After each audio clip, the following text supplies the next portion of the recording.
Dalawang complete! Tatlong complete! Milyon complete! Para kay Joseph! Balante!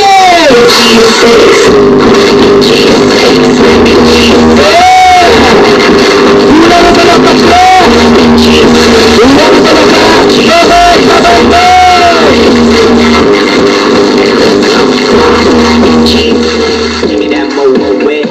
Good morning! Payaman na ba? Yes! Gwapo ba si Roy? Yes! Iba talaga nagagawa ng pera, Brad. Sino ang first timer ng si restaurant? First timer, okay, hiya.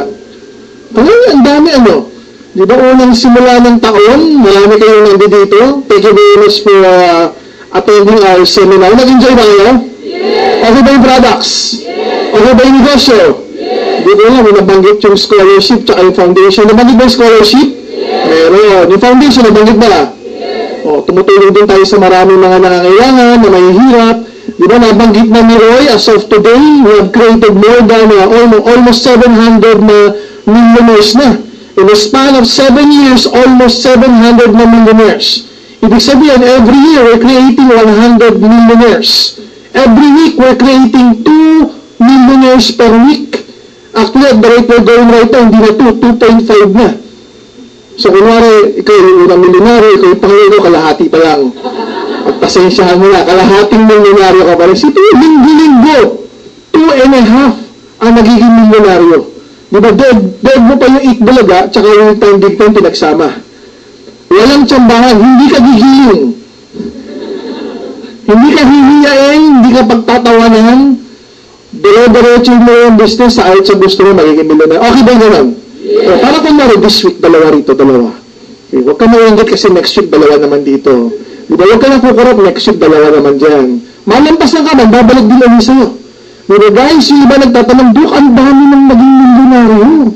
700 na. At ang nakakatuwa, sa 700 na naging milyonaryo, 80% dyan, staggering 80% masa. Dok, anong masa? Magsasaka. Totoo, mangingisda. Diba? Magbabalot, tambay sa kanto, lahat ng uri ng driver, isa-isahin natin, pedicab, tricycle, taxi, jeep, bus, conductor, barker, maging milyonaryo sa global. Si Tio Barker, anong educational attainment para maging barker? Wala di ba? Basta may boses ka, pwede kang barker. Isipin mo, kung yung barker naging milyonaryo, ikaw pa kaya? Tignan mo yung katabi mo. O, pag yung katabi mo, pwedeng maging barker, pwede maging milyonaryo. Tama mo ba?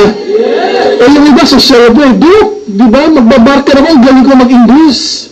Sample nga, hi, hamahapya. Bakit? Taga-consume eh. Guys, yung isa naging milyonaryo, si Leo Caduyat, taga-Bohol. Grade 5 lang ang narating, pero ngayon kumikita ng 400,000 a month. Grade 5 ang narating, pag yun pinag-English mo, dudugo ang utak. Magkukonvulsyon. Hindi ko nagdudugo. Diba, year 2011, during 2011, Leo was already earning around 200,000 pesos per month. I called up Leo, sabi ko, Leo, nakaka-inspire kasi yung story mo.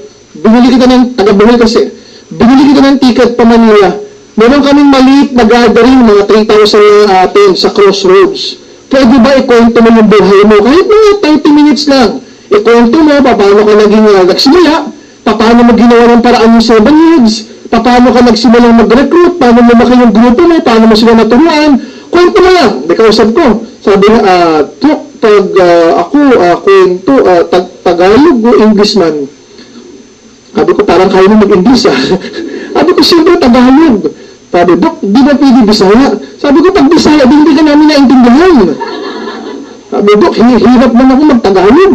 Sabi ko, nabili ko na yung ticket Nakabuka na sa hotel. Punta ka na. Punta na lang. Pagpunta nga, Crossroad, jump pack, 3,000 ang umatid. Salita siya, halos 1 oras. Wala kami naintindihan. Alam mo ba, pumunta ka sa YouTube, type mo, Leo Caduyat and Global, yung nakikita ka rin, Crossroad, nagsasalita siya. 50% na salita niya, Bisaya. 50% Tagalog. Parang kinakapa-kapa namin sinasabi niya. Well, that was year 2011. He was making 200,000 pesos a month, nakapadjero. Pero ngayon, kabibili na ng bagong-bagong Fortuner kasi kumikita sila kalahating milyon buwan-buwan. Sabi niyo, tricycle driver, nakapadjero na, naka-Fortuner pa. Diba? Samantala ikaw, ang galing mo mag-Ingles, Cadillac. Cadillacad. 20% ng maging milyonaryo, guys, professional. Doktor, dentista, abogado, engineer, teacher, clinical instructor, parang si Rico, clinical instructor, diba? Dapat mas maraming naging milyonaryong masa kaysa professional. Diba? Kayo na sumagot. Kasi ang professional, meron pang konting pride. Engineer ako eh. Ba't ako sasali sa ganyan-ganyan, palapalakpak? Iyo. Bank manager ako, Duki. Ang dami naniniwala sa akin. Di ba may mga tauhan ako, tapos sasali ako dyan, parang kulto? Di ba? Ano mo, bank manager, magkano ba sweldo mo? 30,000. Magkano inuhin mo? Wala. Lahat, puro pambayad ng utang. Laki nga ng sweldo mo, guys. Remember, it's not how much you earn. It's how much you save. Sumisweldo mo nga ng 100,000 naman. Pagdating ng pera siya, binabawas yung utang, credit card, bunday. May natitira wala. O baliwala nga, kita mong 100,000. Paano kung magkasakit ka ng 2 buwan? Paano yung gastusin mo 100,000? E di wala kang pambabaya doon. Nagagasa mo ba? So with what we're doing, we're promoting entrepreneurship. Tinuturuan namin maging negosyante yung mga tao. Kahit wala kang background sa negosyo, kami magtuturo sa'yo. Hindi mo naisipin kung ano product. Hindi mo naisipin paano inventaryo. Hindi mo naisipin paano marketing. Paano commissioning. Bakit? Ginawa na namin lahat para sa'yo. Sa hera 8,000. Sasama ka na lang. Mas malali po ba yung gano'n? Isipin na gano'n kadali. 700 naging milyonaryo. Yung iba hindi pa milyonaryo pero unti-unti nang nababago yung buhay. Maganda po ba na lang? Guys, the goal of the company is to create 50,000 Filipino millionaires. Yung iba hindi nakapaniwala. Bakit? Dukog 700 nga, hindi ko mapaniwalaan kung paano nyo ginawa. 50,000 pa kaya? Dami naman yun. Isipin nyo kung 50,000 kayo, kasama, hindi kasama? Problema yun. Isipin nyo kung lahat kayo milyonaryo, saan kayo magpapark? O diba, nag-gawit sa atin ng Robinson's Galleria, lahat doon kayo nakapark. Kaya nakaparado lang sa sasakyan nyo sa baba, sa ADB. Problema yun. Pero sa tingin nyo, posible ba itong 50,000? Yes. Yung iba, duda na naman. Doon pa paano nangyari yung 50,000? Ang dami nila. Guys, ang pangalan ng company is AIM? AIM? Hindi AIM Ortigas. Kung AIM Ortigas, medyo mahihirapan tayo sa 50,000. We're not even AIM Pasig. We're not even AIM Philippines. We're not even AIM Asia. We're AIM Global. Pag sinabi AIM Global, may bansa bang pinag-uusapan? Okay, tingnan mo. My goal for today is to let you realize that this is very, very possible. Na pag ito nangyari, posibleng kasama kayong lahat doon, pati yung mga kamag-anak nyo. Okay lang ba ipaliwanag ko na paano? Diba? Nag-1 year scenario ba si Roy? Nag-1 year scenario. Bago ko mapakita sa inyo nun, tinatawag ko what if? Sa Tagalog, ano kaya? What if scenario? What if number 1? Mag-join ka. Diba? Magkano yan? 8,000. Sabi ng 80. Sabi nga nga, pag gusto, laging may paraan. Pwedeng gawa ng bahala ko na kung paano magagawa ng paraan. Pag ayaw mo, saan katutak ang? Diba? Ayaw ko na AIM Global. Bakit? Mag-aartista ako eh. Ayaw ko na AIM Global. Bakit? Magpupolitika ako eh. Bahala ka na magbigay ng alibay. Maraming dahilan. Pero pag gusto, pwedeng gawa ng paraan. O kaya, ginawa mo ng paraan. Number 2, what if sa dinami-dami ng friends mo, mag-refer ka ng dalawa? Kaya ba? Dalawa kaibigan. Isipin mo, ang dami mong kaibigan sa Facebook. Taasa kami na may Facebook. Diba? Ilan lang friends mo sa Facebook? 1,000? Itsura niyo yan, 1,000? 1,000. Ang hinihingi ko, dalawa lang. Posible ba yung dalawa? O what if, siyempre may dalawa kang kaibigan na sumali. Kaibigan mo yun eh. Tulungan mo yung dalawa, makakuha rin ng tig. Dalawa, tulad mo.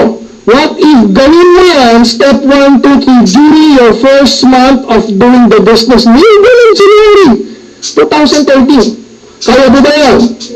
Yes, dyan ang January, ikaw sumali. Kumuha ng dalawa na, sasali din. Tapos yung dalawa, since kaibigan na to, tutukan mo. Sa tulong ng upline mo, sa tulong ng company, tulungan yung dalawa, makakuha ng tig. Dalawa. Yan ang gagawin mo on your first month. Number 4, ito yung gagawin mo on your second month. Ito gagawin mo ng January, ito gagawin mo ng February. Ano gagawin mo next month? What if next month huminto ka na? Ay, hirap pala yan. Hindi pala para sa akin yan. Ayoko na. Quit na ako. Diba, number 5, worst case scenario, what if na-duplicate yung kabayasan mo? Sabi ng dalawang sumali, on their second month, ayaw na rin namin. Sabi ng dalawa na sumali dun sa dalawang friend, on their second month, ayaw na rin namin. Lahat ang ginawa, puro 1, 2, 3 lang, sumali. Kumuha ng dalawa. Yung dalawa, tinutukan makakuha ng dalawa. Lahat, on the second month, quit na. Maniwala po ba? Yun ang na-duplicate. Sa dinami-dami na pwedeng na-duplicate, pati yung pag-quit, pati pag-ayaw, na-duplicate din. Okay, sino yung mga hindi pa kasali? Yung seryoso ba? Hindi pa kasali. Naman name. Pam, ako na ba gamitin ito example? Lahat ng ginagamit ko example, ayaw ko ba? Nagiging milyonaryo. Tuloy natin, Bam.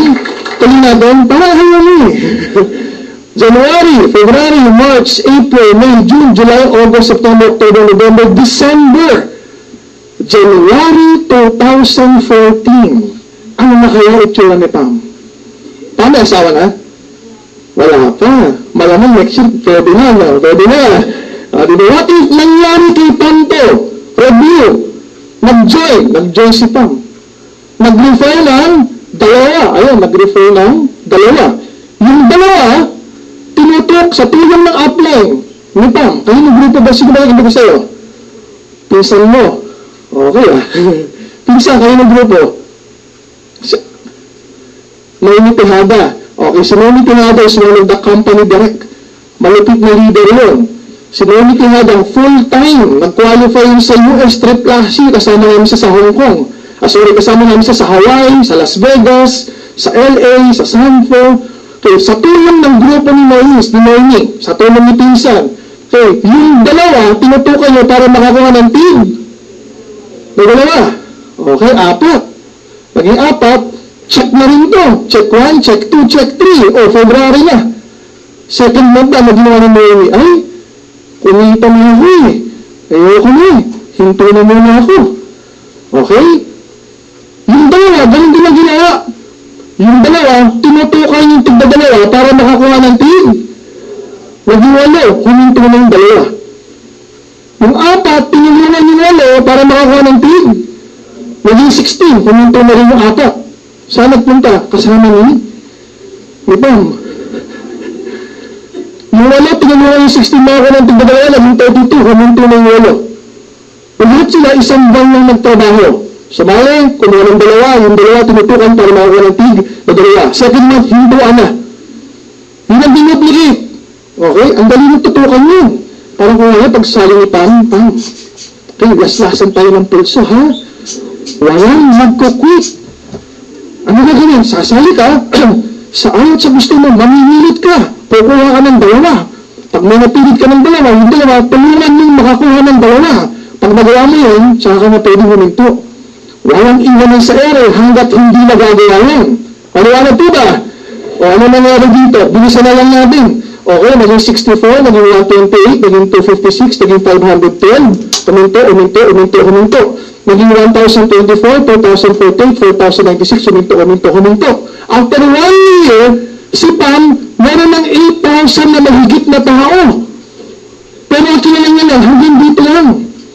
Okay, pag nangyari ito kay Pam, at nangyari din sa inyo, guys, kumita ka na ng 3.6 million pesos or nag-average ka ng 300,000 pesos per month. Pwede o pwede. Pwede na, 300,000 per month average. Uy, konting esap-esap at logic. Baka sabihin nyo, 300,000 pesos per month. Dalawa lang yung nirecruit nyo. First month, second month, apat, malamang nakaka 600,000 na senado. Hindi po. Siyempre yung bulk ng kita mo, banda rito sa mas maraming tao. Average na lang yan. In 1 year, pumunta ka ng 3.6. Yung bulk ng income mo nandito pwede sa last quarter o sa last quarters. Pero yung first quarter mo, since quarter pa yun, hindi pa ganyan yung kita. Dalawa nga, magkano na, 1.5 plus 500 pa ba, 2.5 lang yan. Nagigets mo ba? Okay, balikan natin itong what if natin. What if, to begin with, inaral talaga ni Pam yung negosyo? Teka, sasali naman ako eh. Ano ba options ko? Meron 1 head, 798 or 8,000, merong 3 heads, diba, 24,000, merong 7 heads. Ito yung pinakamagandang formulation na maximize yung marketing plan, 7 heads. Dok, ano ba naman nangyayari pag nag-3 heads? Diba, PAM 1, PAM 2, PAM 3. Pag nag-3 heads, guys, simple lang, nadodoble yung kita with the same effort. Paliwanag mo ba? So, kung si PAM, from the very beginning, nag-3 heads, PAM 1, PAM 2, PAM 3, hindi 3.6 ang kinita niya. Madodoble. This would now be 7.2 million o nag-average siya ng 600,000 pesos per month. Pwede o pwede? Eh, ba't kaya nag-7 heads pa si Pam?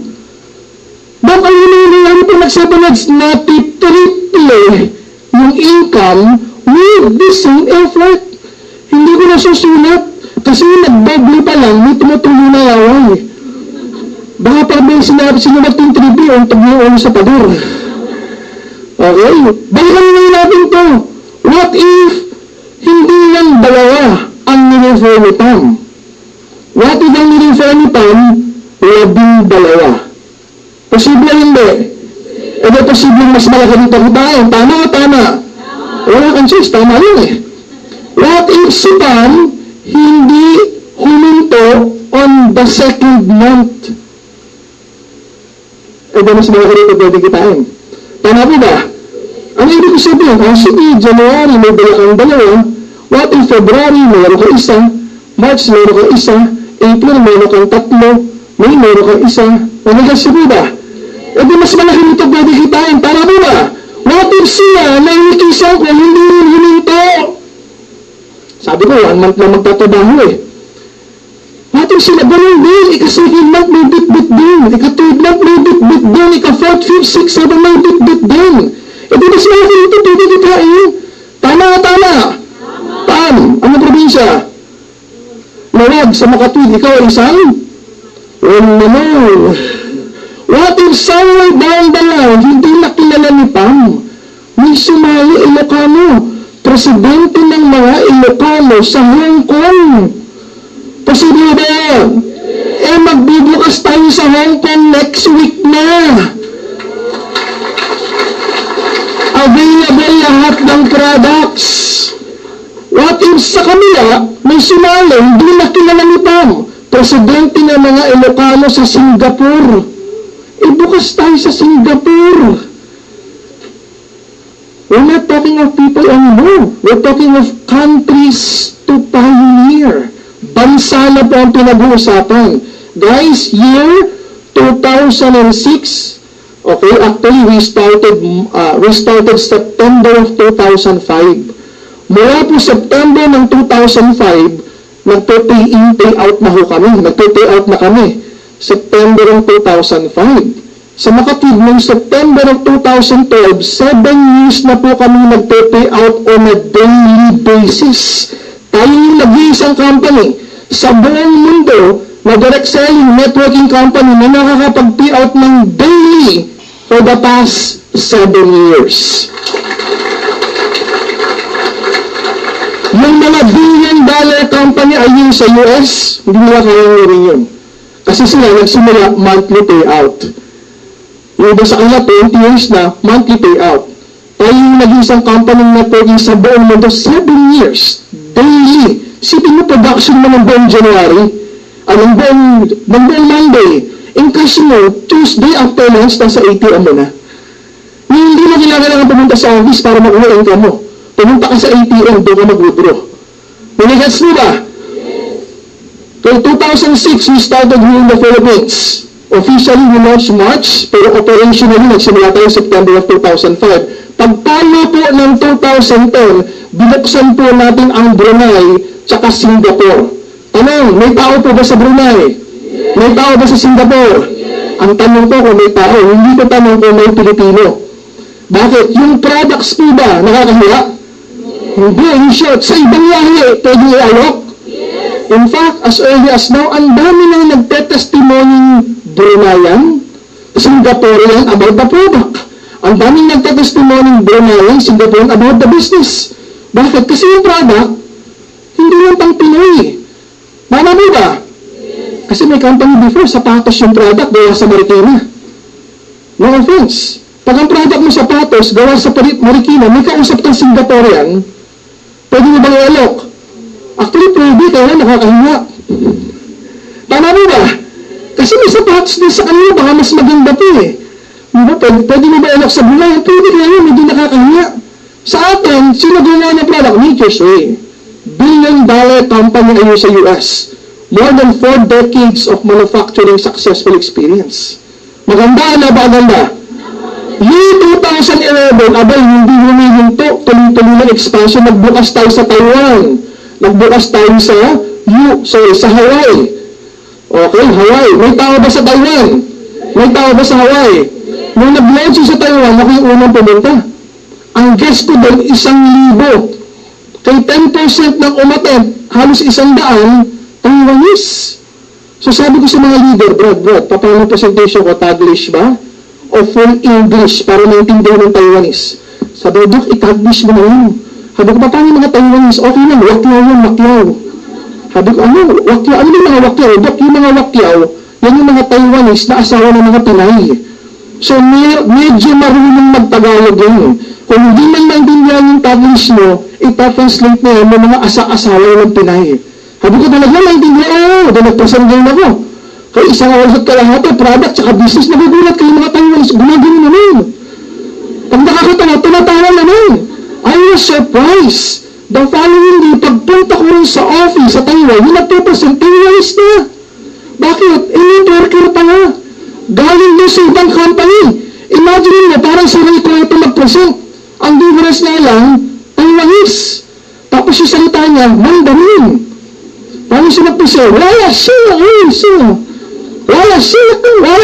siya. Ganun na ganun. Ang nakakatuwa, yung apple niya, Pinoy. Matutuyog.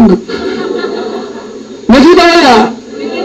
Diba? Ang ganda nga ng storya natin yun. Yung pangalan niya, June Baklas. Bakit June Baklas? Sa Taiwan kasi, yes, passport. Hindi niya ginamit yung totoong passport niya. Kasi may problema. So, Baklas yung passport niya. Ibang pangalan, hindi siya yun. Kaya ang sweldo niya sa Taiwan bilang factory worker, 35,000 pesos per month. Okay? Ano ginagawa niya? Computer sa dumabang, padalagay siya ng chip. Okay? Bawal umihi. 8 hours. Pag-iingi siya, time. Sub. Pag may tumapik sa kanya, pwede siya umalis. Pag walang tumatapik sa kanya, ganyan siya ng ganyan. Hindi siya pwede humikab. Hindi siya pwede magkamot. Kasi pag hinito niya yung baba ng 4 na computer, hindi malalagyan ng chips. Totoo yun. Okay, sweldo niya 35,000 per month, kasama ng overtime ng 12 oras. Ginagawa niya yung global part-time. After ng office work niya, tsaka Sabado at Linggo. Pero sa global, kumikita siya ng 150,000 pesos per month part-time. Sipin mo, sana nakakita, full-time job mo, 35,000. Full-time, pero part-time mo, 150,000.